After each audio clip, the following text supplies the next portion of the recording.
Oups!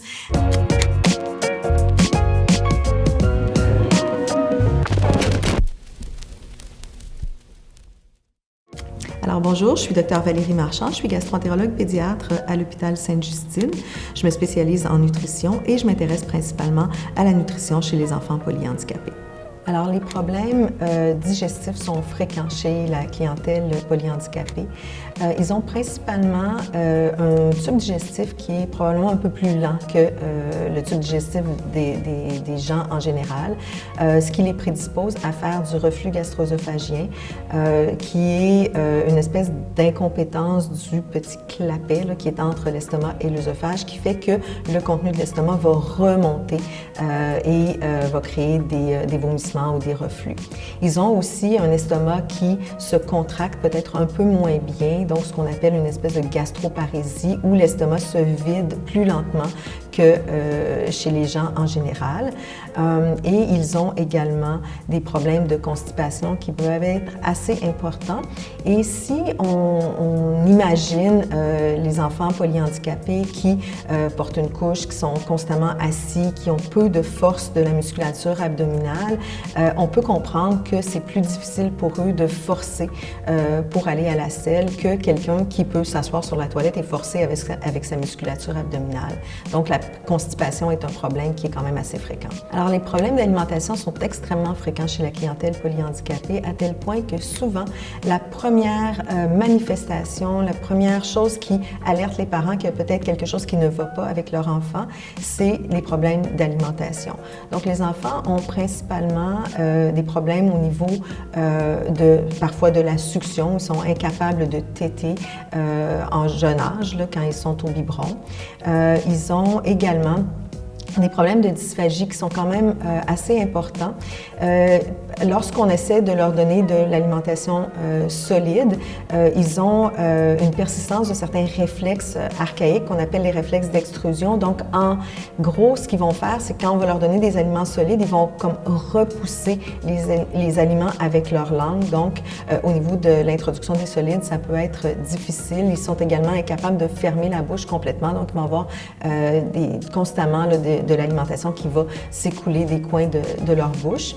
Par la suite, au niveau de la déglutition, donc ils ont des problèmes au niveau de tout le mécanisme d'avaler, ce qui fait que parfois les aliments vont rester dans leur bouche, parfois les aliments vont, au lieu de passer pour s'en aller dans l'œsophage, vont passer plus dans les voies respiratoires et ça peut être un problème parce qu'ils ne protègent pas bien leurs voies respiratoires et quand la nourriture a tendance à s'en aller dans les poumons, bien, ce que ça peut faire, c'est que ça peut faire des étouffements, ça peut faire des pneumonies d'aspiration, quand il y en a beaucoup qui entrent dans les poumons à la fois.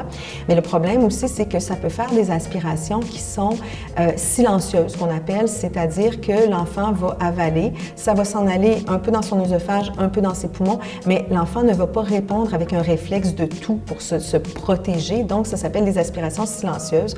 Les aliments vont s'en aller dans les poumons et créer des dommages à bas bruit, à plus long terme, mais qui peuvent vraiment abîmer les poumons à force d'avoir de la nourriture qui s'en va dans les poumons. Donc, les problèmes d'aspiration sont quand même assez fréquents et doivent être évalués là, par des spécialistes en déglutition. Donc, étant donné tous les problèmes digestifs qu'on peut retrouver chez la clientèle polyhandicapée, bien, on a des conséquences. Et ces conséquences-là, c'est principalement au niveau nutrition. Donc, un enfant qui a de la difficulté à avaler et qui a de la difficulté à garder les aliments dans sa bouche ou qui a de la difficulté à téter un biberon, va avoir une réduction de ses apports alimentaires. Donc, on peut avoir des enfants qui, tranquillement, vont se dénutrir, donc vont avoir de la difficulté à prendre du poids ou vont perdre du poids facilement au moment où ils ont une infection ou où ils ont un changement dans leur vie. Donc, on voit souvent ces enfants-là devenir très dénutris. Auparavant, on pensait que tous les enfants qui avaient des paralysies cérébrales étaient dénutris et que ça faisait partie de leur maladie. Mais maintenant, ce qu'on sait, c'est que si ces enfants-là sont bien nourris, si on est capable de compenser pour toutes leurs difficultés, bien, ils peuvent avoir un état nutritionnel qui est adéquat. Et avoir un état nutritionnel adéquat, bien, c'est super important parce que être bien nourri, ça veut dire qu'on se défend mieux contre les infections si elles arrivent, ça veut dire qu'on a une meilleure force musculaire, ça veut dire qu'on a plus d'énergie pour participer à toutes les activités puis à toutes les thérapies. Donc, c'est important d'avoir un bon état nutritionnel et malheureusement, chez beaucoup d'enfants, on trouve des problèmes de malnutrition. Au niveau de tout le processus d'alimentation aussi, quand ils ont des problèmes de déglutition, ces enfants-là vont avoir tendance à s'étouffer, puis on les voit souvent s'étouffer pendant les repas et ça peut créer un refus alimentaire parce qu'un enfant qui sait qu'à chaque fois qu'il va manger, va avoir tendance à s'étouffer puis à être très inconfortable, bien ça va faire qu'il va probablement refuser de manger la prochaine fois. Donc, ça contribue encore plus à la malnutrition.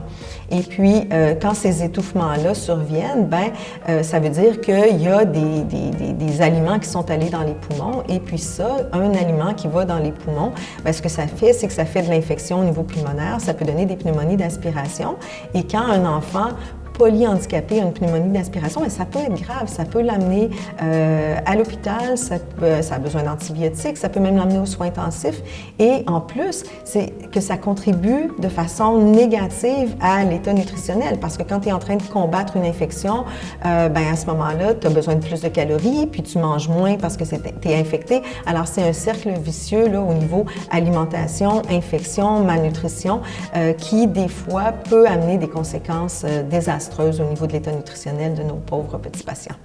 Donc, quelles sont les solutions pour que l'enfant polyhandicapé puisse s'alimenter correctement? On peut avoir différentes interventions. Premièrement, au niveau du positionnement pendant les repas, ça c'est super important. Au niveau de la technique d'alimentation aussi, ça c'est avec l'aide des ergothérapeutes. On peut aussi ajuster les textures, on peut ajuster les goûts, on peut ajuster différentes choses au niveau de l'aliment en tant que tel. Et c'est certain que si on n'est pas capable de trouver des solutions pour que l'alimentation se fasse de façon, suffisante et sécuritaire, bien à ce moment-là, il va falloir aller avec des mesures alternatives.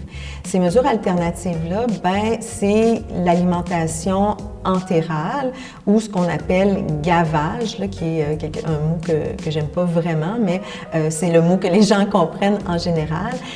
Et ces gavages-là peuvent se faire de différentes façons. Donc, on peut avoir des gavages qui sont au niveau nasogastrique, c'est-à-dire un petit tube qu'on va insérer dans le nez qui va aller jusque dans l'estomac pour pouvoir administrer les aliments via ce tube-là. Et ça peut aussi se faire par un tube qui est directement dans l'estomac, qui est une gastrostomie. Alors, pour aider au niveau de la digestion chez les enfants polyhandicapés, on a plusieurs armes dans notre arsenal. Donc, au niveau du reflux, on peut donner des médicaments qui vont diminuer l'acidité dans l'estomac. Ce que ça va faire, en fait, c'est que oui, ça peut remonter quand même, mais au moins, ce ne sera pas acide et ça ne va pas blesser l'œsophage et causer ce qu'on appelle une œsophagite de reflux qui fait que ça brûle, ça fait mal et ça peut contribuer aussi au fait de ne pas vouloir manger. Donc, ces médicaments-là, c'est principalement le Prévacid ou le Nexium. On a aussi le Zantac, donc des médicaments que les enfants polyhandicapés prennent souvent. Les autres médicaments qu'on peut donner, on a un médicament qui va faire que l'estomac va se vider plus rapidement, donc ça va avoir moins de chances de remonter, et aussi qui va faire que le petit clapet là, entre l'estomac et l'œsophage va être fermé de façon un petit peu plus serrée. Ces médicaments-là sont des médicaments qui se donnent plusieurs fois par jour, en général 3 à 4 fois par jour, et qui ont quand même pas mal d'effets secondaires. Donc, on les utilise quand on a vraiment un problème qui est suffisamment important pour utiliser ce médicament-là et faire que, oui, malgré les effets secondaires, bien, on va l'utiliser. Ce médicament-là, c'est principalement, on a le Maxiran, on a le Motilium ou Domperidone. Donc, et on a aussi le Cisapride, là, qui est beaucoup moins utilisé, mais qui peut être efficace également. Au niveau un petit peu plus bas, si on va un petit peu plus bas, là, au niveau constipation, bien, les enfants qui sont multihandicapés, polyhandicapés, vont souvent avoir besoin d'un peu d'aide là, au niveau des selles. Donc, le médicament probablement le plus efficace et que tous les enfants prennent, c'est le Laxodé, là, qui est un médicament extrêmement efficace pas d'effet secondaire et qui peut être dosé là, à la hausse ou à la baisse là, selon la réponse des patients. Parfois, on va avoir besoin d'autres traitements pour la constipation et ça peut être des lavements occasionnels, ça peut être des suppositoires aussi là, qui peuvent aider l'enfant à faire ses selles. Chez certains enfants, on peut avoir besoin d'installer une gastrostomie. Moi, je me borne à les proposer. Je n'ai jamais imposé une gastrostomie. Donc, moi, mon travail, c'est d'expliquer aux parents ce que c'est une gastrostomie et après ça, les parents peuvent prendre une décision. Parce que pour moi, tant que les calories vont entrer de façon suffisante et de façon sécuritaire, bien, que ce soit par une gastrostomie ou une autre modalité, c'est tout à fait adéquat. Donc, ça peut être d'ajuster tout ce qui rentre par la bouche ou ça peut être un tube nasogastrique ou, si les parents le désirent, bien, ça peut être une gastrostomie. C'est certain que pour le confort d'un enfant et pour sa qualité de vie et également pour la qualité de vie de la famille, une gastrostomie est quand même une excellente solution. La gastrostomie, c'est un petit tube, en fait, qui va être inséré directement dans l'estomac. C'est une procédure qui, en général, prend une dizaine de minutes. C'est facile à faire et ça nécessite une anesthésie générale, bien sûr, mais il n'y a pas de cicatrice et tout se fait là, via la bouche et la peau, donc pas de cicatrice, pas d'ouverture, finalement, de l'abdomen. Tout se fait par les voies naturelles et ça prend, comme je disais, littéralement 10 minutes. Et par la suite, ce que l'enfant a, en fait, il a un long tube là, pendant quelques semaines, 3 mois en général. Et une fois qu'on enlève ce long tube-là, on va mettre le bouton de gastrostomie qui est probablement la chose que vous avez déjà vue. Donc, le bouton de gastrostomie, c'est tout simplement un petit truc comme ça. Et ce qu'on fait, c'est qu'on va insérer ça via le trou qui est au niveau de l'abdomen et par la suite, on va gonfler le ballonnet avec de l'eau. Et ce qui apparaît à la peau, en fait, c'est ça. Et ce qui est à l'intérieur de l'estomac, c'est le petit ballonnet pour empêcher que ça ressorte. Et là, quand on doit administrer un gavage ou un repas à l'enfant, on fait juste ajuster la petite tubulure ici, puis après ça, on peut brancher ça à notre sac de gavage ou tout simplement à une seringue, puis donner l'alimentation par là. Alors, quand l'alimentation devient difficile, quand l'alimentation par la bouche devient laborieuse, on est surpris parfois de voir qu'un enfant, oui, il est bien nourri, mais ce que ça implique, c'est que ses parents passent parfois jusqu'à 6 heures par jour pour l'alimenter. Les repas sont longs, prennent 1 heure, sont désagréables. L'enfant vomit, recrache, s'étouffe. Tout devient très désagréable et peu efficace finalement. Et l'enfant, malgré tous les efforts des parents, va se mettre à perdre du poids ou va tout simplement ne pas gagner de poids. Donc, quand on installe une gastrostomie, il faut voir les pour et les contre. Fait que c'est sûr que, au niveau confort, au niveau qualité de vie, moi, je pense qu'il y a beaucoup de pour. Au niveau des contre, c'est sûr qu'on peut avoir des petites complications à la gastrostomie. En général, ce n'est pas des complications très graves. Au niveau de l'installation, c'est sûr que comme c'est une petite procédure, donc il peut y avoir des petites complications là, que le médecin pourra expliquer en long, en large et en travers aux parents qui optent pour cette possibilité-là. Une fois que la gastrostomie est installée, c'est les risques d'infection parce que c'est sûr que c'est comme un petit trou là, qu'on fait et il y a des bactéries là, au niveau de la peau qui peuvent aller infecter, au même titre qu'on peut avoir une infection au niveau d'une boucle d'oreille. Donc, ces infections-là sont peu fréquentes, mais surviennent quand même. Souvent, le premier signe, là, avant que ça devienne rouge ou que ça coule, c'est que ça fait mal au moment de la manipulation du tube. Donc, moi, je pense que si on a une douleur à la manipulation, il faut être très alerte au fait que peut-être qu'il y a une infection qui est en train de se préparer. Et si on intervient rapidement, en général, ça va se traiter avec des antibiotiques par la bouche ou par la gastrostomie, donc à la maison. Donc, le risque d'infection est quand même présent. Et plus on s'éloigne de la procédure, plus le risque d'infection diminue.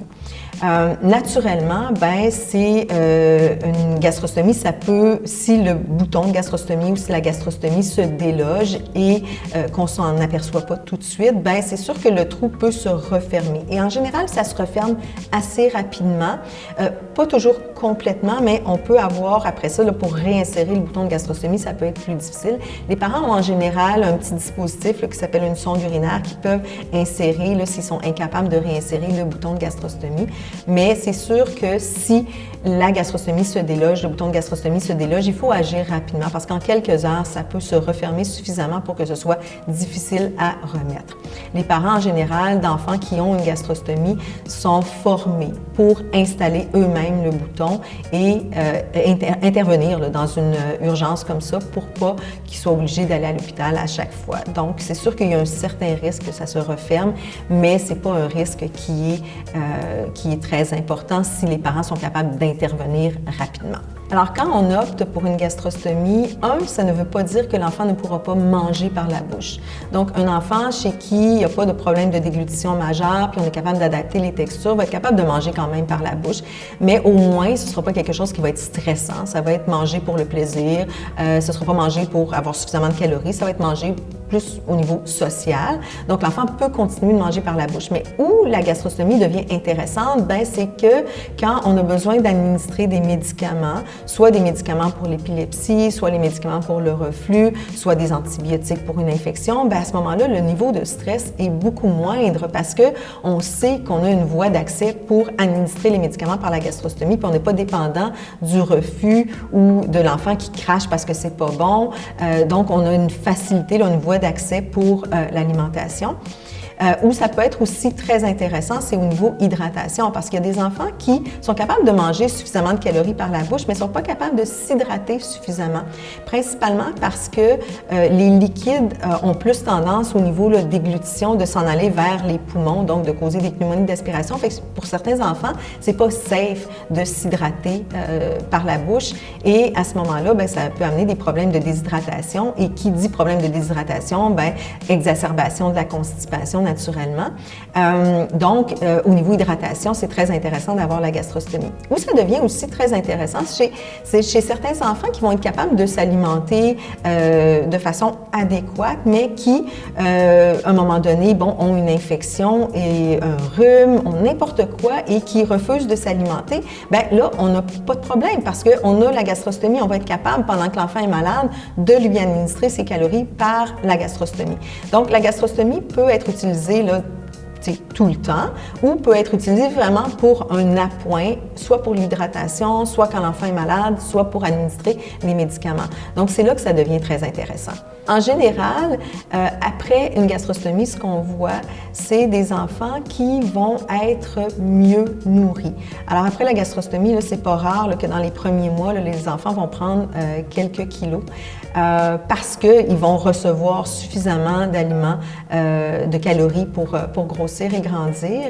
Et chez ceux qui avaient un tube nasogastrique qui théoriquement recevaient leur alimentation, souvent à cause du fait que le tube se délogeait ou des trucs comme ça, ils ne recevaient pas toutes leurs calories. Donc, une fois qu'on a la gastrostomie qui, elle, ne se déloge pas là, en général, ça favorise le fait qu'il n'y a aucun gavage qui est manqué, que l'administration des calories, finalement, se fait beaucoup plus assidûment et on voit vraiment un bon gain de poids chez ces enfants-là. On voit aussi chez les parents qu'ils ont plus de temps, comme ils passent moins de temps à alimenter leur enfant par la bouche, tout ça, ils vont passer plus de temps à faire des activités un petit peu plus intéressantes socialement. Donc, au niveau de la qualité de vie aussi de la famille, au niveau de la qualité de vie de l'enfant, au niveau des activités de l'enfant, de l'école, des activités familiales, bien, c'est sûr que ça peut diminuer beaucoup le niveau de stress puis améliorer l'efficacité de l'alimentation.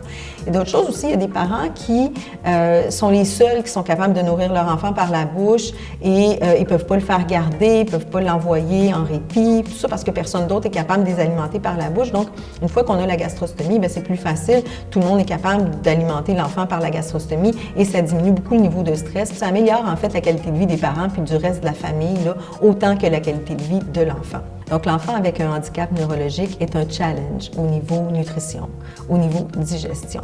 Mais on a plein d'outils pour améliorer tout ça. Donc, on peut améliorer l'état nutritionnel, on peut améliorer tous les symptômes associés là, aux problèmes digestifs avec des médicaments. Il suffit de bien évaluer le patient, de bien voir quels sont ses besoins et de discuter avec les parents ou avec les gens qui prennent soin de ces enfants-là pour trouver la meilleure solution pour améliorer leur état nutritionnel et pour améliorer leur confort et tous leurs symptômes digestifs.